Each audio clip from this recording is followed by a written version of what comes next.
Grateful. Um, I'm gonna let you introduce yourself because you'll do it better than I can as well. But I just wanted to preface that I got a chance to watch you do your installation work, got a chance to watch you do your practice. Do you consider your practice interdisciplinary? Yes, for sure. I mean, because you're working at the intersection of photography and would you say textiles? Yes, people have like mentioned that more lately, and it makes me think about like, am I a textile artist? Because I work with hair. I usually more so classify it under like the sculpture series, but I think since I work with hair, that can be considerably textiles. That's still an investigation though. Yeah, I mean, because I overall think of you really as an installation artist because you're crafting almost like an Afrofuturist space. But I also Mm-hmm. really highly associate you with your hair sculptures. Mm-hmm. That part as well. They're like all encompassing. So yeah, that's why I claim interdisciplinary very like heavily because there is like a lot of different mediums that I enjoy working with in order to complete a project. And mostly that frames because of like installations are so detailed and they require like the work being put inside of them in order for that world to be built or created. So it starts off with the installations, yes, and then I have the hair sculptures and the painting and the tintype photography, which is also a really big facet of my practice that I'll get more into.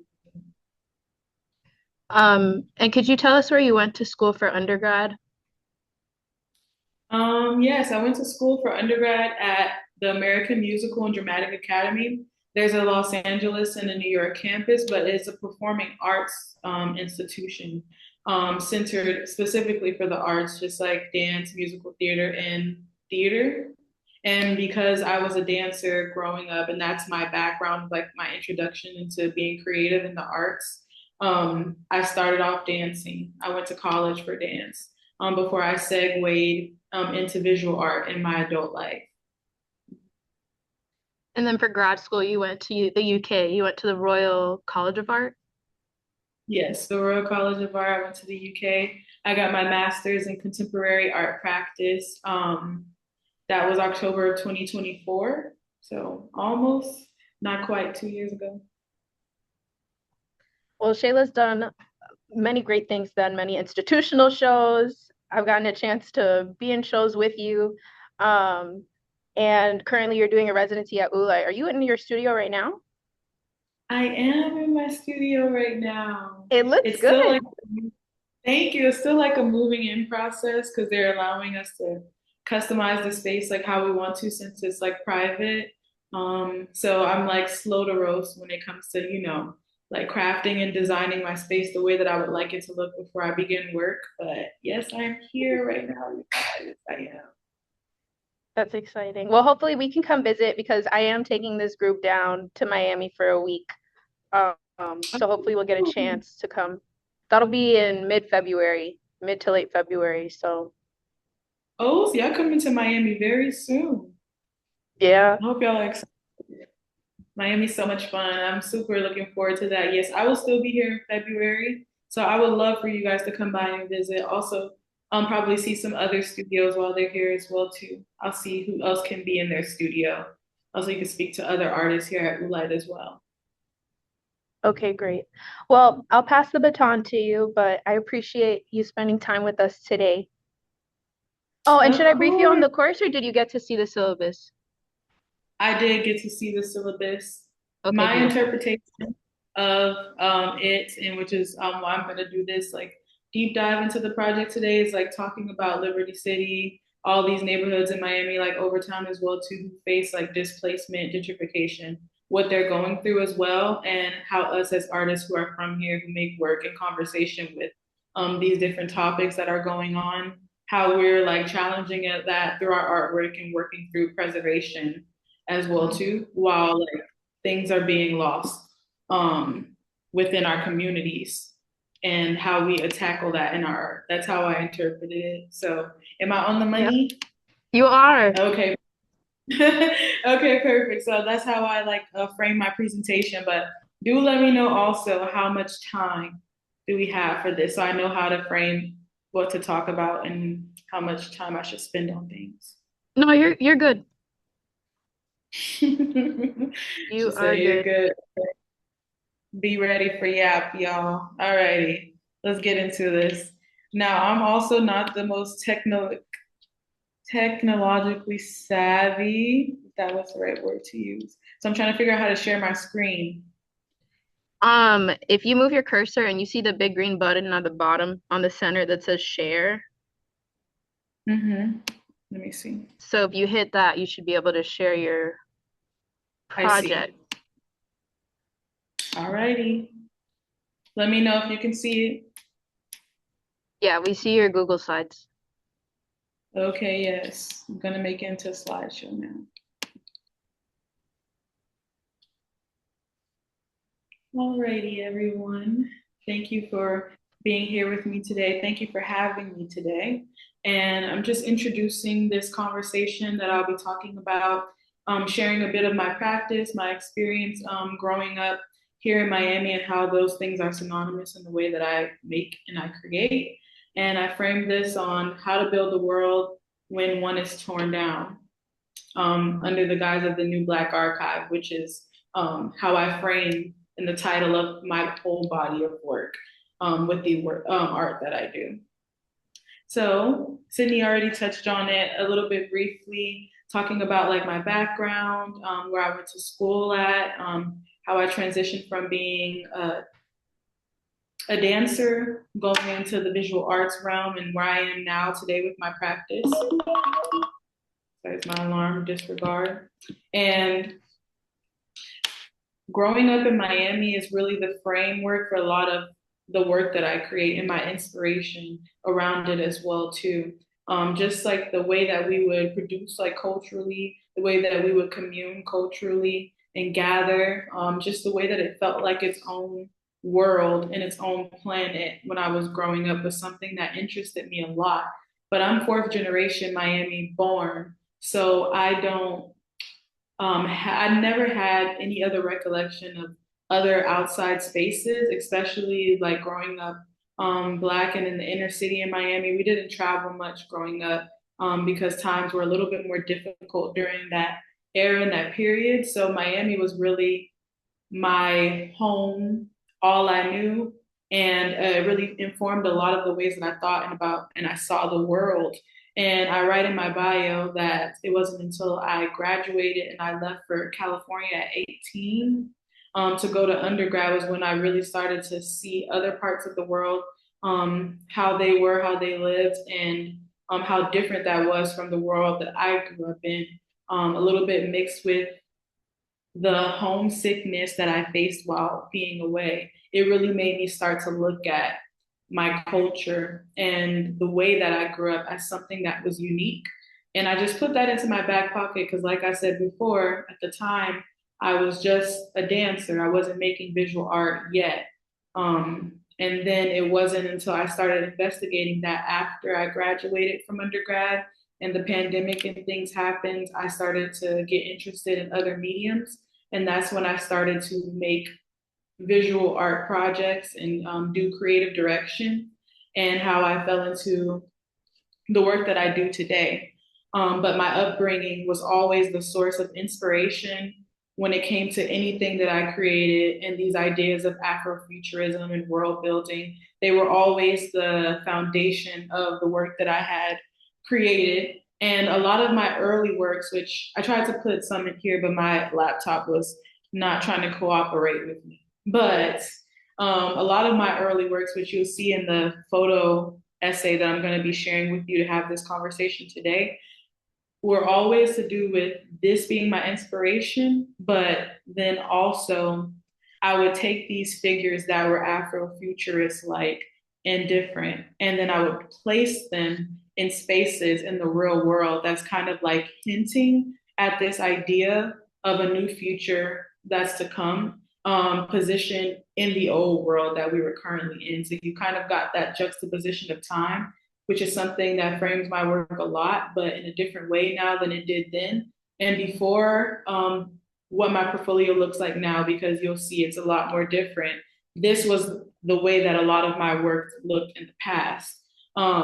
Because I grew up in these spaces that were inner city, the urban neighborhoods, and all of those different things.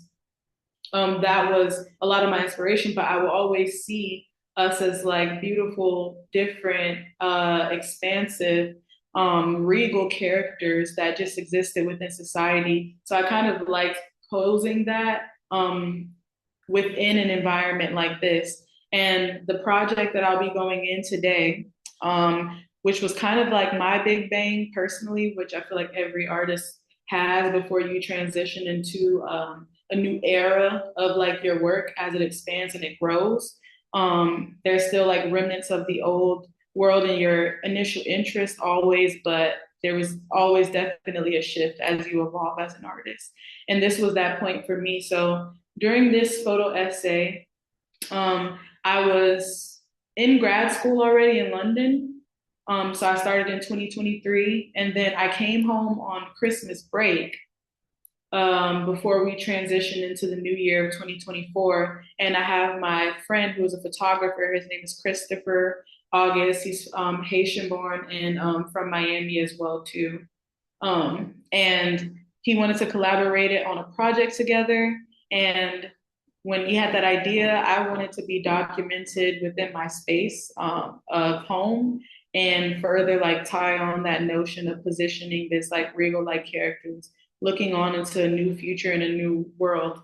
And I believe I shot this on my last day, like the day I had to go to the airport to go back to London was the only day that we had to be able to produce this project. And we had got it done because it was important to me. But he took me through different places in Miami that were important to me growing up. And I was wearing all white and I was documented in these different spaces. So we drove a couple of different places to corner stores, to the Poker Bean projects that I'm sure Sydney has touched on a lot because I see it in your the program syllabus and description.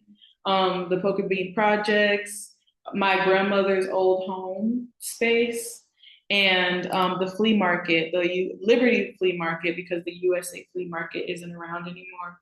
And I just kind of stood in these spaces. And then I also had this like wig that had the Afrofuturist type of hairstyle and the t-shirts as well that I had got airbrushed that says Free Black Planet. And it even shows up in my work a lot to today. Um, Within these pictures because Miami is one of those places, as you know, through this course, that is always changing and we're always losing like our third spaces, like our sense of community because of gentrification, displacement, and history. So I had this photo project and it was important to me to document. And I did that, and it just kind of felt like a culmination of all of the pictures that I would take like this, where it was a part of my portfolio at the time. It felt like the culmination and kind of that like into that this particular era and the way that I would document stuff as an artist to like encase these spaces if that makes sense and like further archive them so that I can move into the work that I do today. I know that will make more sense as I like dive into that transition from this project, but that's basically what this project was for me. And he like documented me throughout them. So it like has this idea because at this point, and as it is today, neighborhoods like Liberty City and Overtown have bits of gentrification and the other bits of it that are old buildings, projects, apartments, and spaces that are still up and exist are pretty much all like torn down, empty, waiting to be transitioned into something new, which will probably be some like apartment buildings or skyscrapers as Miami always like does and changes things. So during this time period, which was the 2020, the beginning of 2024, now we're in the beginning of 2026. So it's 2 years later actually now. They still look like this and they face this. And I documented them this way because it was almost like the essence of what was lost during that time period because I'm running around here. I'm like playful, like I have on this like energy where I'm in these spaces and I'm almost like in essence like a ghost of these spaces as well too. And I'm frequenting them as like an kind of like kind of like you're putting it to rest. And it's a little bit of a, like an homage, paying an homage to these spaces as you know that they're being lost and documenting them in their final form because I had these pictures in Liberty Square and now a lot of these buildings right here in the picture are torn down. So this is like a further archive in itself that's historical, but it still carries a piece of like my art style within the project. Furtherly like bridging the gap between the old and the new and what's to come. And this photo was actually taken at my grandmother's home. And that was like the first home space that I knew growing up and that I was introduced to at the time. There's a little river in Miami, which is around like Little Haiti area too. And now in this picture today, the gate of the structure of the home still stands, but the house was torn down. So this was, I think, the first stop on our photo like tour that day that we had went to. And I like walked through the gate and went in and took pictures on the actual land. But why I say this was like such a transitional project for me, visiting these third spaces in Miami from the flea to the my grandmother's house to the Polka Bean projects and stuff. Um, I say that it was a transitional period because when I was there, I had this like revelation where I'm feeling like it is in this time period now where it is abandoned or whether it's gone. But I can feel because I'm someone who's watched the transition go by from childhood to present day, the essence of a time period that still exists on this same plane. Like there is still a time period where I'm standing here now in my grandmother's yard and it's empty, but I can still feel when there was a home there and everybody was around and everybody was playing and alive and in community together. And the loss of this home displaced my grandmother and like they had to like move into like a smaller place, an apartment in, across the street from the Polka Beans and live there for some time. But then when things got too bad and rent got too high, she moved down south, and my aunts that lived with her moved up north to Fort Lauderdale. So a lot of my mother's side of the family that I came from being fourth generation Miamian, everyone's gone different places. Or like my grandmother who had this home space I'm being pictured in right now has since passed away in 2020. So we see like the way things have shifted and changed. And because this picture was taken in 2024, of course, this is like long after my grandmother has left and passed on, and this house and this space are no longer. So once I documented this and I had these like revelations about the way that time moves and exists and changes and shifts due to things like this, that was the last photo project that I did where I pictured and documented people in this like in this state and in the way that I like placed them in the world and photos. That was the last time I did a project like that. And now, oh, oh, they're going too far. My new body of work, when I got back to RCA after I came back from doing that project and New Year happened, we were in our last half of the year for school. I started investigating the idea of third spaces and installations because as an artist in my mind, I'm like, well, what do you do? Like when your spaces in your homes and the places you're used to growing up in, especially as a city kid, because I grew up in the city of Miami, like, you know, like the city part that is rapidly changing more so than on the outskirts in like a home space. So like I really always grasp onto the idea and sense of home because that's always being lost. And through documenting, creating third spaces was kind of my solution for this like hole in my heart that I was feeling. And I didn't know how to do anything about it because I just felt like as an artist, you know, there's not really much at the time I didn't feel like there was much that I could do to like hold on to these spaces but then I had the revelation when I got back from documenting that photo project that if you create something and you build the world in that it exists from like your hands and your perspective, it has the ability to become its own world now that it's become real and now that you've made it real. So instead of like looking at it like there was nothing I could do because I couldn't physically like at the time or financially purchase a building and you know keep these kind of spaces alive in the physical in my community. My remedy for that as an artist was to honor third spaces and recreate them in the form of installations. So that way we had a place where we could, come into. I want them to be interactive. So this was like my first installation. That was the birth of that. And it was inspired by my grandmother's home space. And like I mentioned, being lost.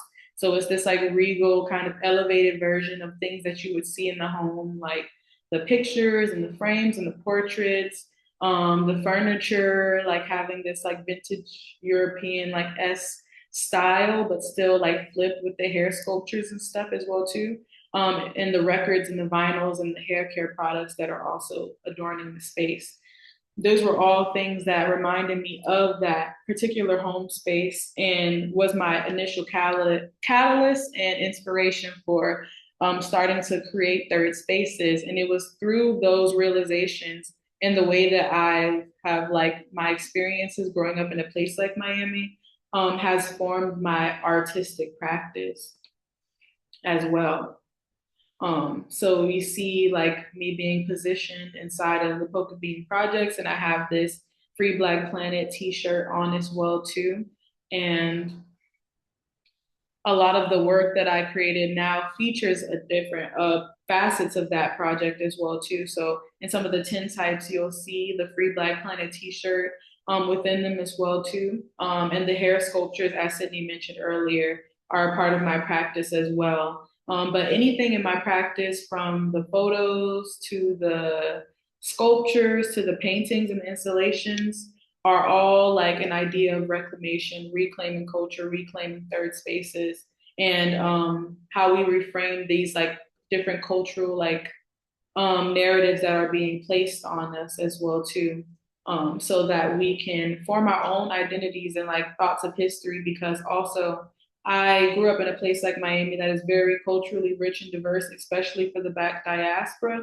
But I myself personally come from a Black American, Southern Black background. And as like many things that we've faced in Western society and how outward our culture is shared with the world, a lot of the time it's hard to hold on to an archive or something that feels culturally identifiable and accurate to who you are as like Black Americans, because our culture is so put on display and is shared with the world as well as everybody because of the amount of influence that it has had.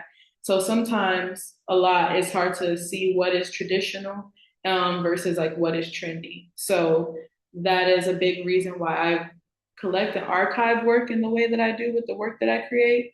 Um, and you'll see a lot of those threads of cultural reclamation throughout my work, just period, whenever it comes to anything that I do.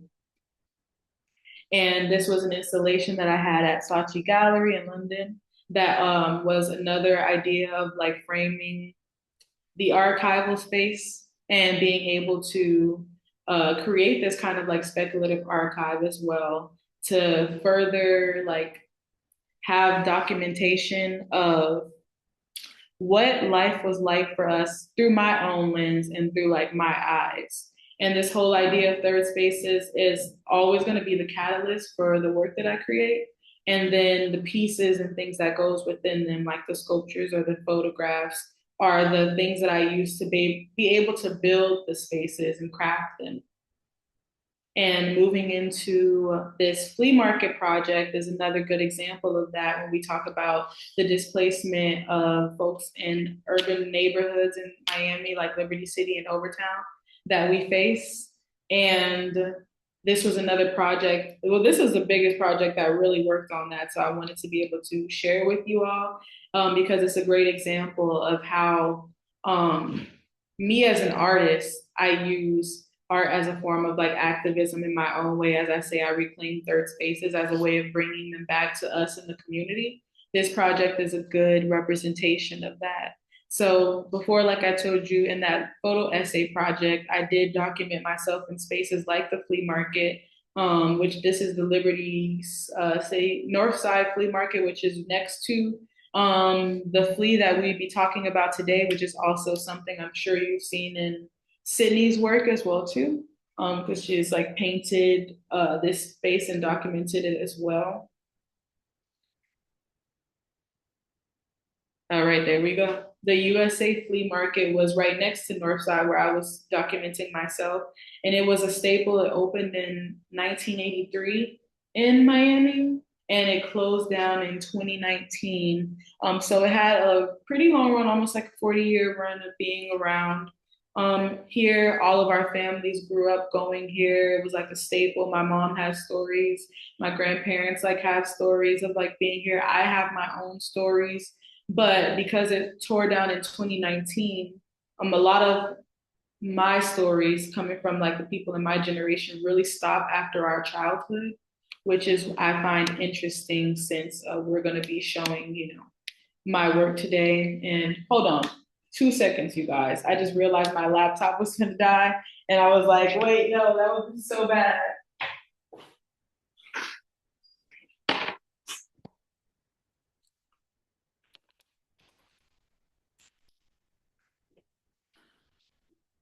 Alrighty. Yes, so the USA Fleet. I showed you before my installation with the one that I showed before was titled The Crib. I didn't mention that. But I think it said it at the bottom. This was going to be my second installation that I ever done after that one. And I was asked by a curator and artist named Heaven Jones, who put the project together, to collaborate on this show with her in this installation. And she wanted my items from the crib and stuff that I had before, but those are in London.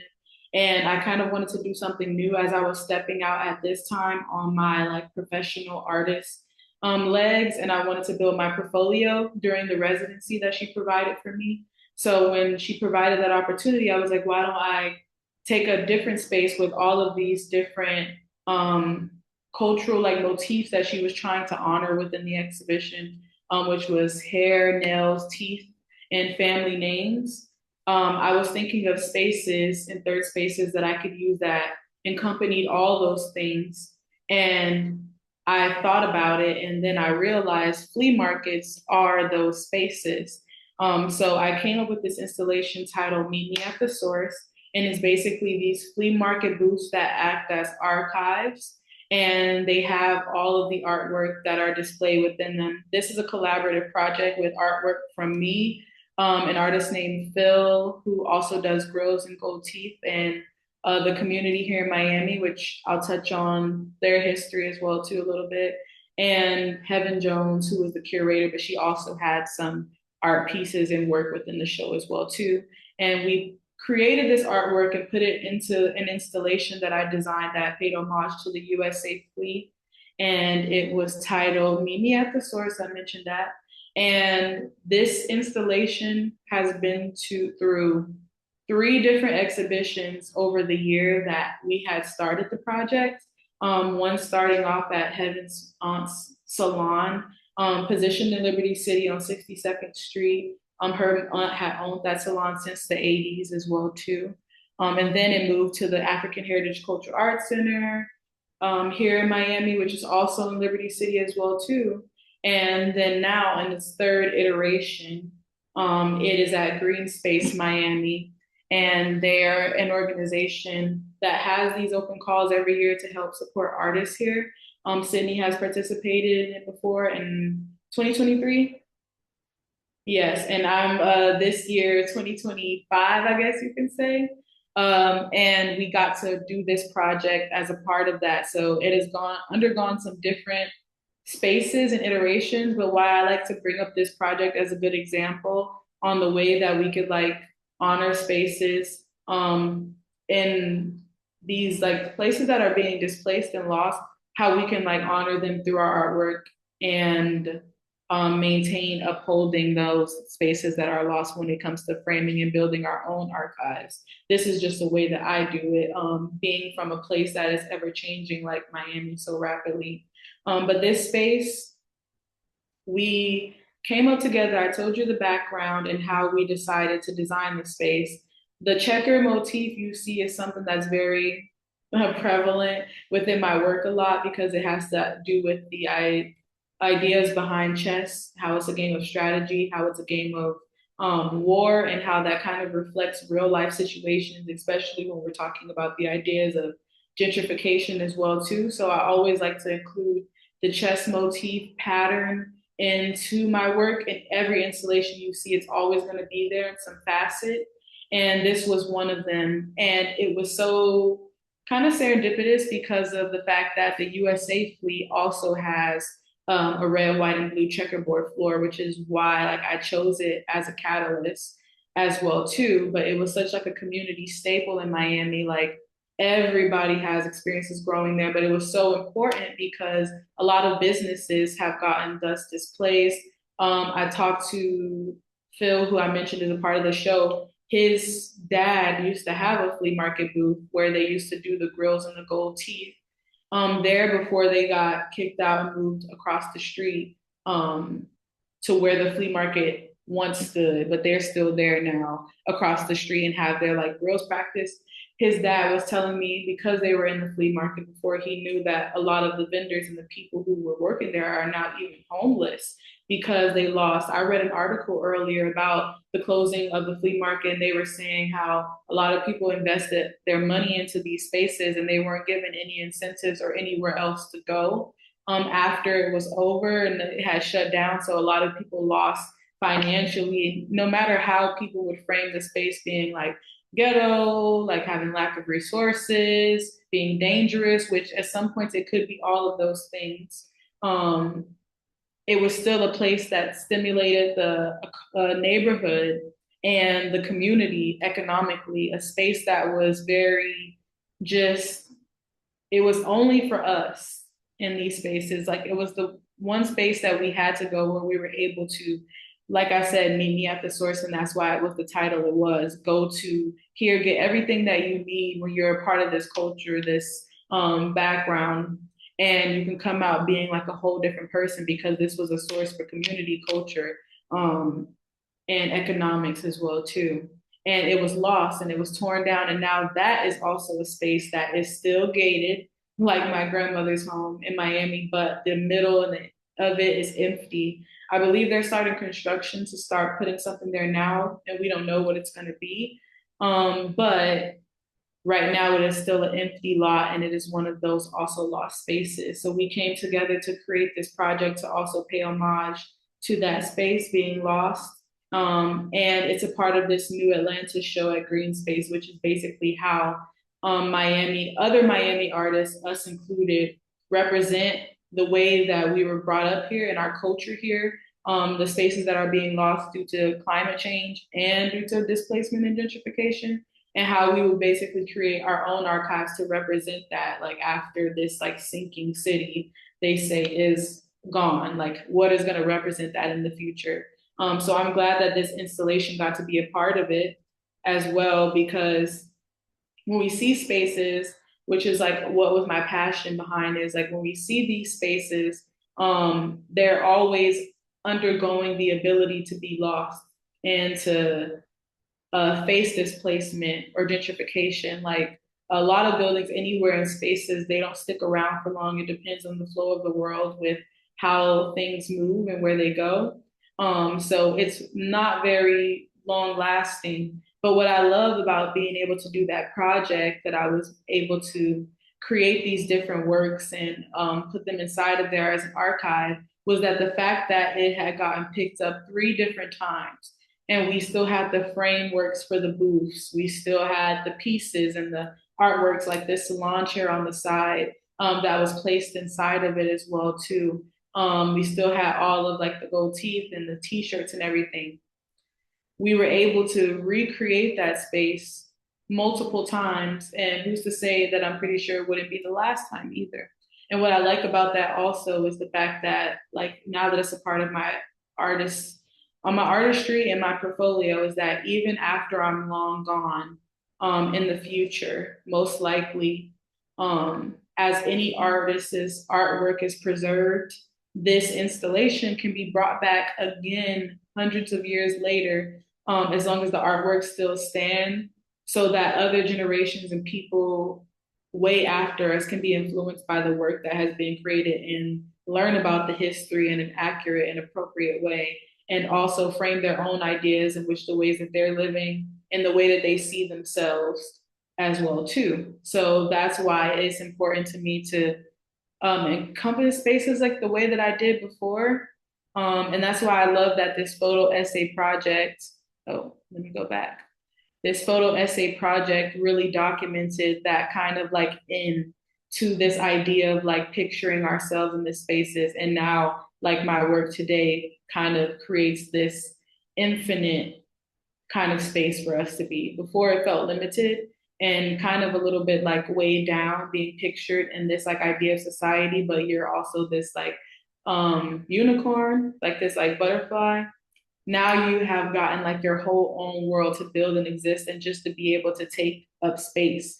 Like the practice went from having this like idea of limit and to breaking out of that after that last photo project that I did documenting Miami in that space, to this like whole idea of like infinite spaces where we just take up space, where we uphold and uplift and reclaim through these like ideas of these archives, and that the spaces that are lost now become forever. Like that's also why they have this kind of whimsical Alice in Wonderlandish kind of style as well too, with the way that I craft them, because I want them to feel like liminal kind of spaces, that they exist in the ether and that you're always able to pull from them and reference them and go to them when you need to and when you're able, like when you're ready. And these are just a lot of the writings that I also produce as well too when it comes to being able to document and archive these spaces. It's not just within the sculptures and stuff as well too, or the tintypes as well. A lot of my work also starts off with writing and things that I'm interested in and investigating. And then once I have these like writings that I have made or created, that's when I really start to build and frame the world in my thoughts. But I think literature and writing is a big important factor within just being able to uphold spaces, and like the information on them is what is exists. So like my installations are so all encompassing that I really want them to feel like worlds that are being built, so that like there's no element that is important to the building of a new world after one is being torn down that goes lost or that is missing as well. You need different facets of that to understand like where you're going versus where you came from. History, literature, music, and sound, as well as like cultural innuendos, are all things that are important when it comes to building a new world as well too. So writings are something that is also a part of my practice, but I usually only include them within the installations. Like I don't really post them or have like a link to my writing, because I want them to be a part of the actual experience of like going to these spaces, being within them, and like reading something about it when you're there. Here's some more works that I have that are part of um, my sculpture series with hair, and how I basically use that as like an act of reclamation as well too. Taking these vintagely sourced pieces that come from different threads in time and remixing them a bit, so that it has this, I furtherly notes the idea of reclamation. In my tintype practice, like I mentioned earlier before, is also a part of that. So not just like the documenting of third spaces, but also documenting of the people who occupy them and the way that we're portrayed. And I use tintyping as a form of photography for that, because tintype historically has um, kind of an archive of like not being as it's like egregious for like black bodies. So it's either assimilation or like really egregious imagery. And in my practice, I take tintype so that I can basically add to that archive in a more positive and culturally accurate way. And I document my subjects the way that they choose to show up culturally, however they want to document themselves, and whatever heirlooms or creative items that they want to include in the portraits, is something that I invite for them to share. So that way, it's not um, just the pictures that have come before, but now this like new body of work is being invited into them. But I also like the aspect of the juxtaposition of the old style with the kind of new elements of the way people decide to be pictured in portraits. Like this one girl in the center here of this portrait is holding an iPad, and that's what she wanted to do for her portrait. And yeah, this was like comes from a fellowship that I did while before I left RCA to come back to Miami, and I was documenting 30 Black scholars on tintype from the university. And I allowed people to come however they wanted as well too. Now that I'm back in Miami, I haven't gotten the chance to pick up my tintyping practice yet. So a lot of the pictures that I have shown through different exhibitions and installations, like you've seen in the previous slides, are ones that I did while I was back in London. But now that I'm a part of this residency with Ulite for the year, my plan is to get back into my tintyping practice, but here in Miami, because now I'm crafting these third spaces, but this tintype series and project is what spanned the new Black archive that I mentioned before. And it's the idea that, sorry, they were being loud. I said they about to make me lose my train of thought. But it's the idea that I have these different collections that I'm building with the tintype portraits. And this one was 30 Black scholars on tintype. So as I like bring my practice here to Miami, I will be expanding that with like 25 Black painters, on tintype, or like 10 notable Black families like in Miami, like Black authors, Black activists, until I have a full like body of work and a collection of these images documenting Black life on tin, different facets of it here in this here.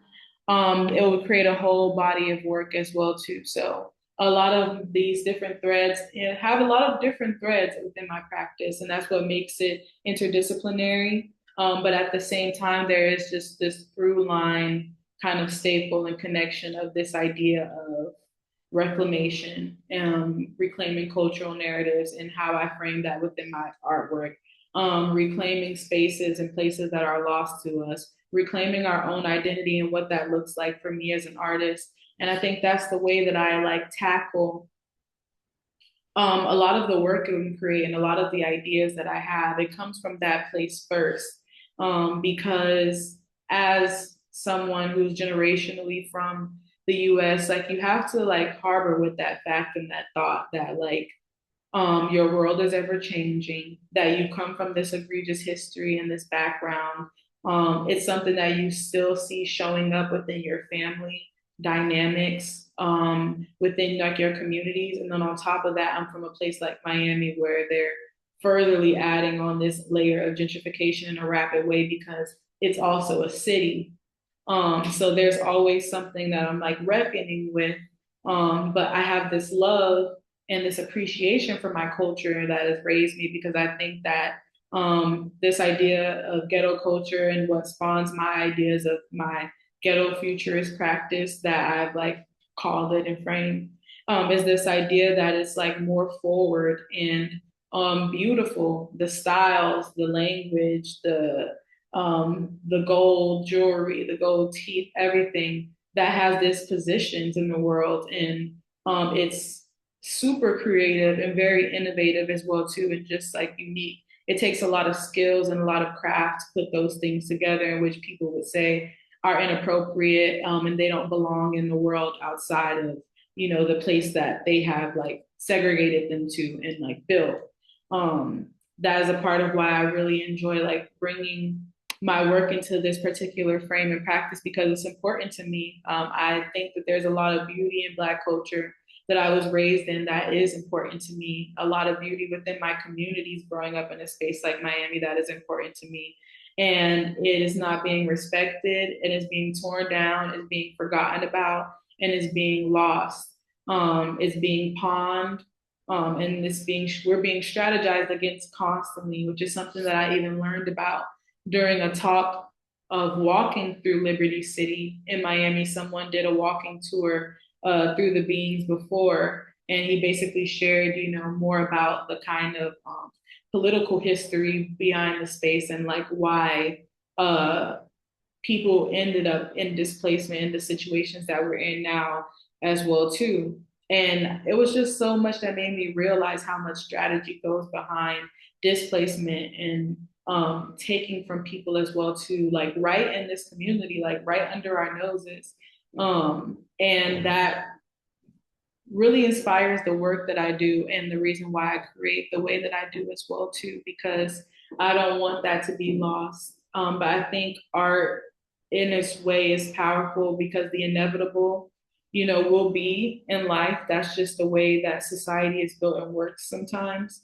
It's unfortunate, but we find our own ways to fight back by being like informed as well too on the real. And like I think as an artist, this is a really important job because it immortalizes the work not only, but it also humanizes the people in these communities and the work as well too, because it gives people a different light and a different perspective to come into this world and to learn more about us culturally and like where we come from in order to humanize us in those experiences as well, which should already be the case, but it's furtherly bringing people into your world so they can have more of an understanding. So that way that we can all work together to uphold spaces that are being lost as well to us. And this is just like my own way of doing it, obviously, because I come from my own specific background, but I think this is something that translates any space that you're in, especially if these are things that you're investigating as artists. There's more than one way to do it. And I know that like Miami is just one space that you all are learning about since this is also where Sydney is from as well too, which she speak on the best. But it's something that is happening and a lot of the different threads of like history from the reason why spaces are cultivated or they're lost as well too due to like the construction of the highway, going through black neighborhoods, the Great Migration, redlining, all of these things happening at the same time. We have stuff like that happened in Miami that tore down neighborhoods like Overtown. But then that was also something that was happening somewhere else in other places in states within America and not just here. Okay, I see as well too. So yes, I know that's something that everyone can relate to happening and thinking about ways that they can frame that within your city through learning more about our cultural history and background in art making as well too. And I think that is my wrap up on my presentation, guys.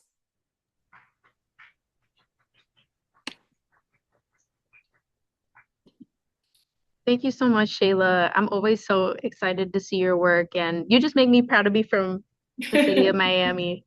I do want to pause and give the students an opportunity to ask you questions as well if they'd like to. So if anybody wants to like come sit and chat with Shayla for a second, or just share thoughts or reactions to the work, I want to clear space so that you could do that.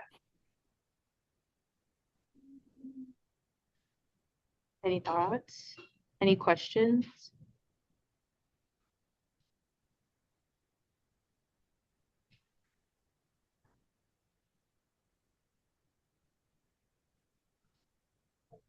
Okay. So I just not switch here, or if you want, or if you want to, oh, because you can't see you, so.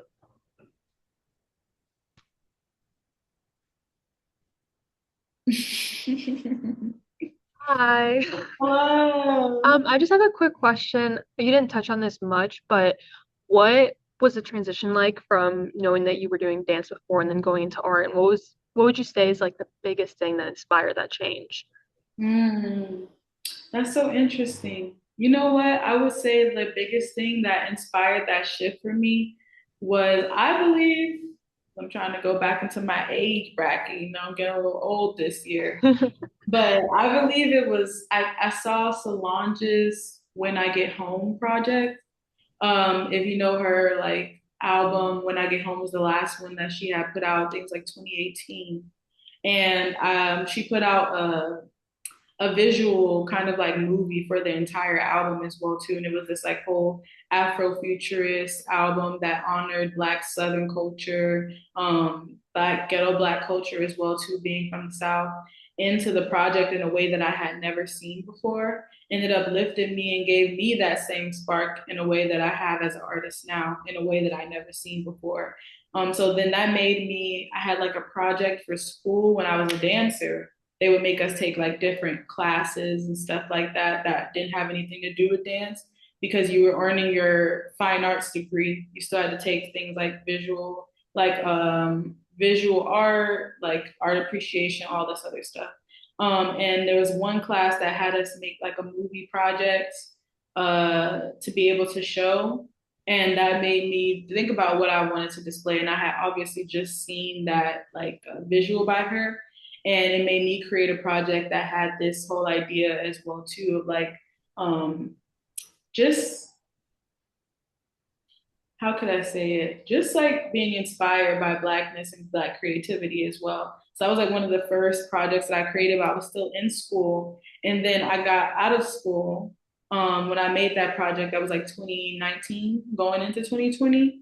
When I got out of school, I graduated in February of 2020. So that means by the next month after graduation, the world was shut down. Like I was like the last live graduation of my class when I was in undergrad for dance. So that whole life, because I was living in California at the time, and that's obviously the place you would be for the entertainment industry and like dance.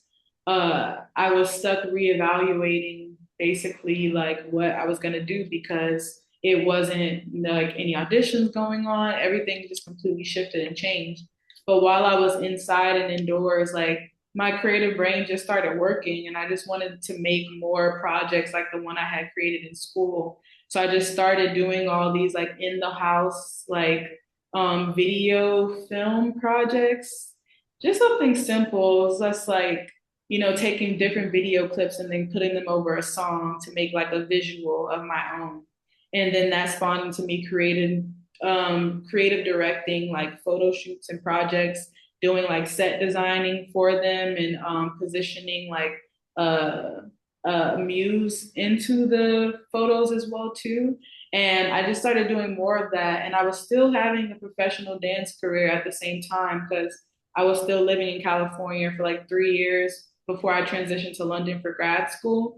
So I was still dancing. I was performing with Dochi at the time period. I worked with her for like years and just traveling and doing that. But at the same time, I was starting to build my creative art practice.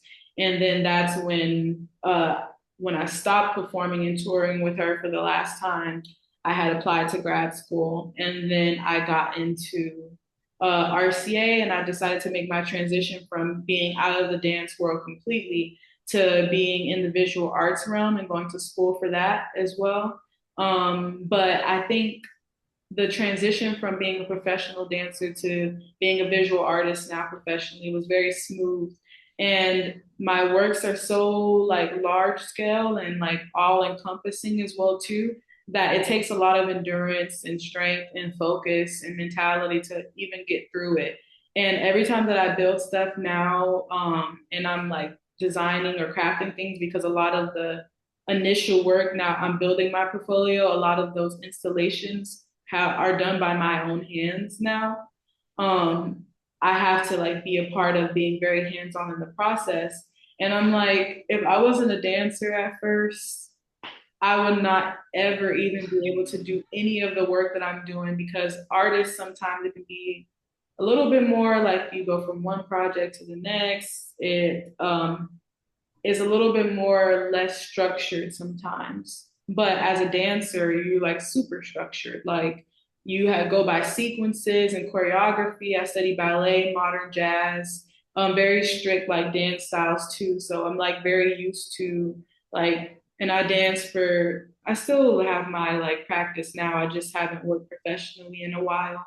But I've been for like the last 15 years or so. So my brain works in a very structured mode.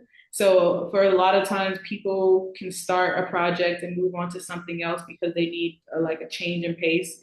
As a dancer, my mind doesn't work like that as a visual artist. If I start one chair and it took me 5 months to create, as like Sydney saw during our residency at Bakehouse, um, I have to finish that one thing like before I move on to the next thing. So I think it really works on in my favor because these are almost like productions as well too. Like there's so many little pieces and detail that you have to be strict on and about and get through your mind in order to be able to create. And I think I'm a person who's very uh everything happens for a reason type. So when I transitioned out of dance, I was like, what was the point of this whole time of my life if I'm not going to be doing it as like something I do forever and I transition into something new.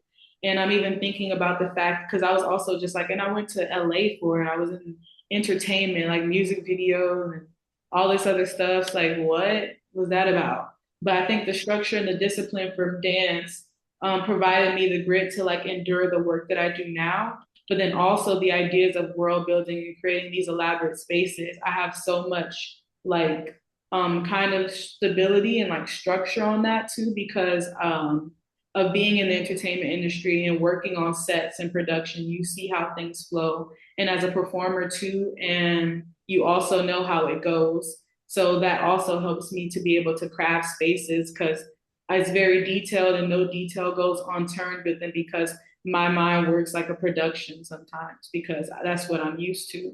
So they actually work pretty much hand in hand. So I think it was a very smooth transition going from one to the next.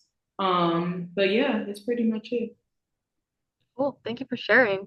I do have a follow-up question. Since you were in California, you mentioned that living there and seeing how they live differently and how it was differently. I know a lot of your work is focused on Miami area just because obviously it's very close to you. Have you ever been interested in looking into other places in the country or in the world of like inspiration in the same sense, like looking at Black presence there, looking at Black history there?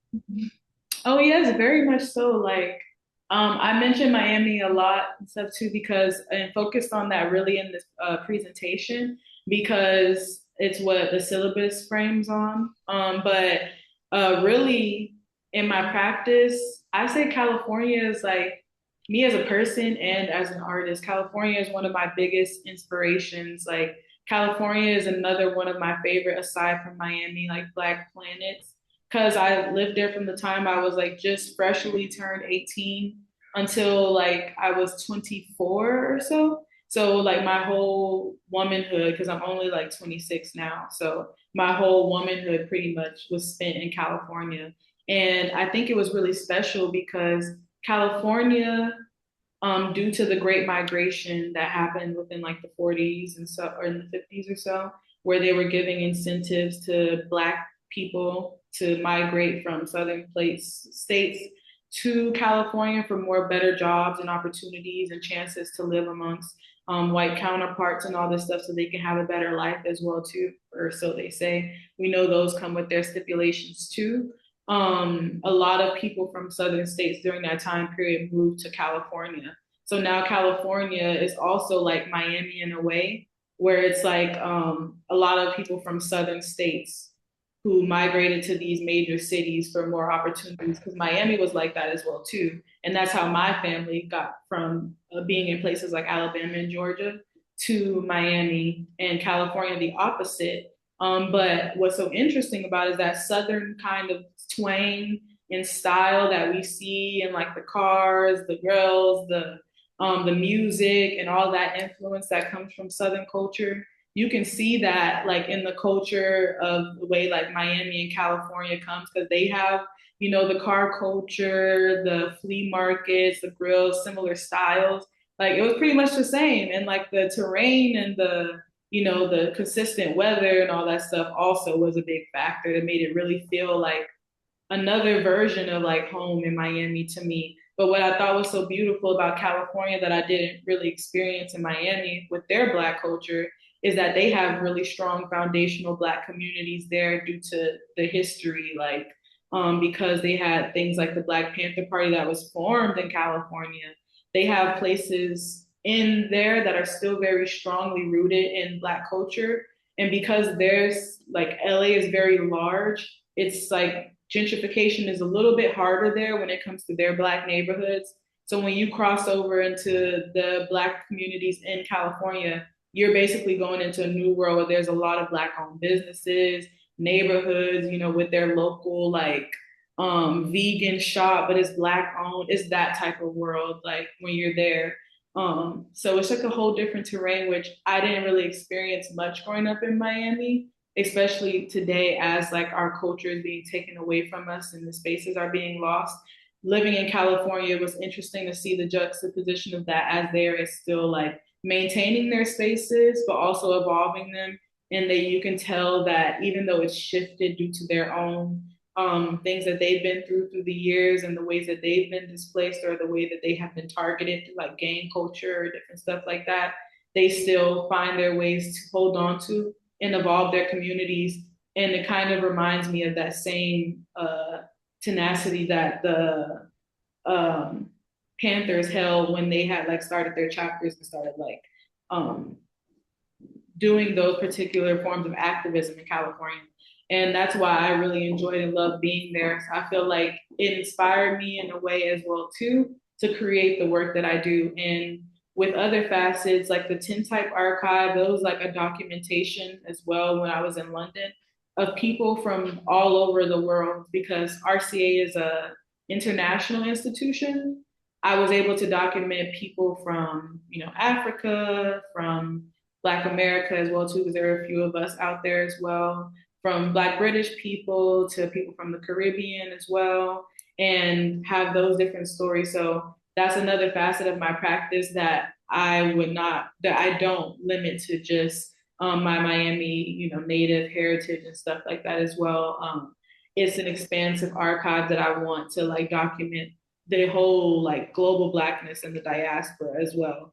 So yeah, these other facets of Black culture and the places and the spaces that I've been, because even like the way that I like am interested in crafting spaces and the design element that I like love is reflective of a lot of my time in London as well too, in that particular like vintage European aesthetic, and also reclaiming that through my own way of stumping on colonialism. Like a lot of like my influences is about being able to learn about it more, and the structure of it more came from my time of being in London. So I think Miami is a great like basis and a foundation to me, but there's so many different spaces that I've come to in life that has like formed my interest and like the way that I create today. Mm-hmm. Thank you. Thank you so much. Thank you, Shayla, for your time. I really appreciate you spending so much of your generosity and your work with us.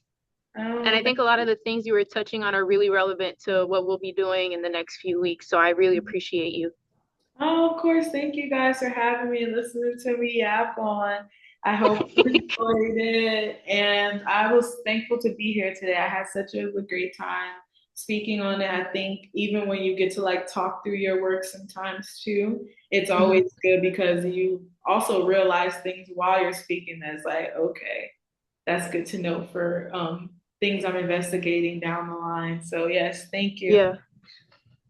Okay, honey. So I will see you the next time that I'm home, and hopefully everybody will get to meet you and come see Mhm. your space and what you're working on next. Yes, I can't wait to see and meet you guys as well. Hope you have a safe trip, and I will see you too, Sydney.